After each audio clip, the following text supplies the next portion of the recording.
বন্ধুরা, কেমন আছো তোমরা? আশা করি সবাই অনেক ভালো আছো। আমিও অনেক ভালো আছি। আমরা এখন আছি মায়াপুর মন্দিরে, সব থেকে দেখার মতো জায়গা।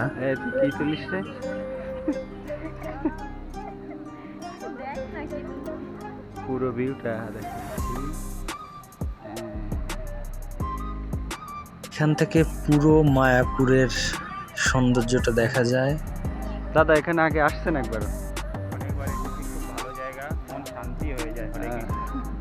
এই যে মা, আমরা এখন ঘুরতে বেরিয়েছি।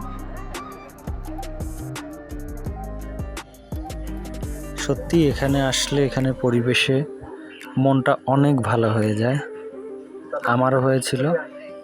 তবে এখানে এসে অন্তত 2-3 দিন যদি থাকা যায় তাহলে মন ভরে চারিদিকে ঘোরা যায় এবং এর সৌন্দর্য দেখা যায়। তা আমরা এবার চলেছি ঘুরে ঘুরে দেখতে। এটা হচ্ছে মায়াপুরের রাস্তা। সব জায়গায় কৃষ্ণ নাম চলছে এবং সব জায়গায় সত্যি অনেক সুন্দর। আমি যখন এই রাস্তা দিয়ে হেঁটে যাচ্ছিলাম, আমাদের ডান পাশে ছিল ভক্তবৃন্দের থাকার জায়গা। যারা হোটেল রুম না নিয়ে থাকতে চায় তাদের জন্য এখানে সব কিছু সুব্যবস্থা আছে। পাশেই ওয়াশরুম আছে এবং এখানে সবাই স্নান করে খাওয়া দাওয়া করে রাতে এখানে থাকে।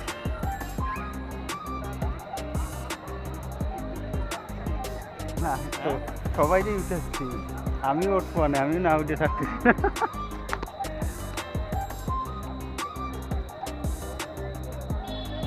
এটা হচ্ছে গোশালা।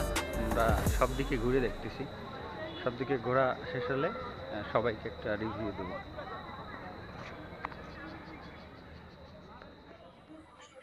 আমরা গোশালার পাশ থেকে যাচ্ছিলাম এবং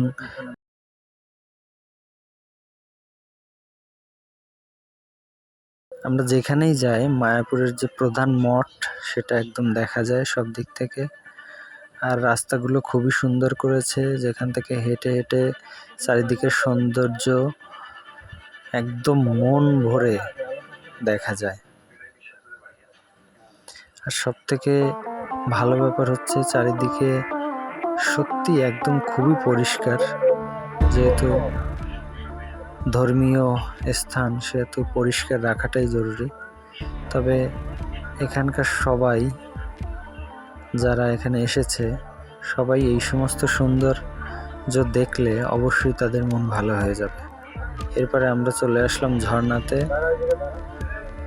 ঝর্ণাতে এসে সবাই মিলে ছবি তুলব, তার জন্য মা এবং দিদিকে ওখানে বসতে বললাম।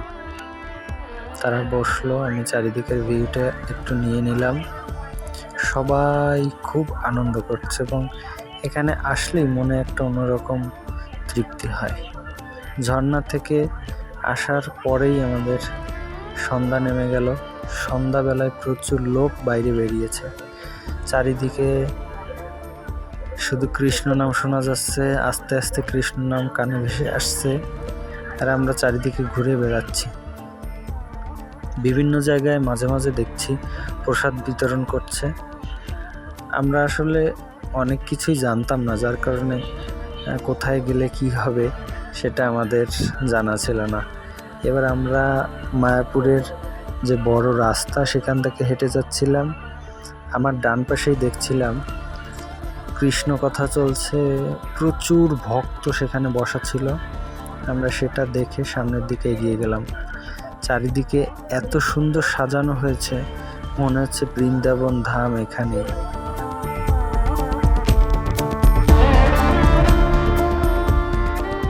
সকল ভক্তবৃন্দ এখানে এসে কৃষ্ণ কথা শুনছে।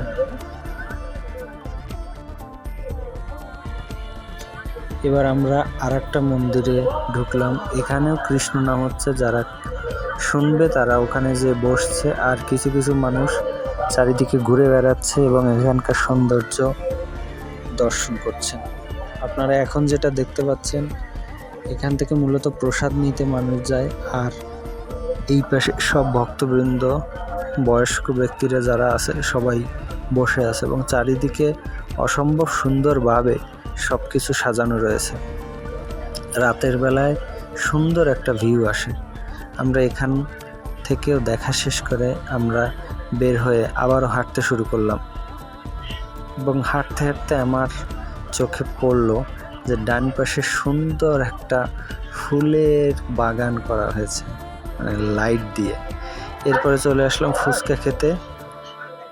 দাদা, দিদি, মা ফুচকা খাচ্ছিল।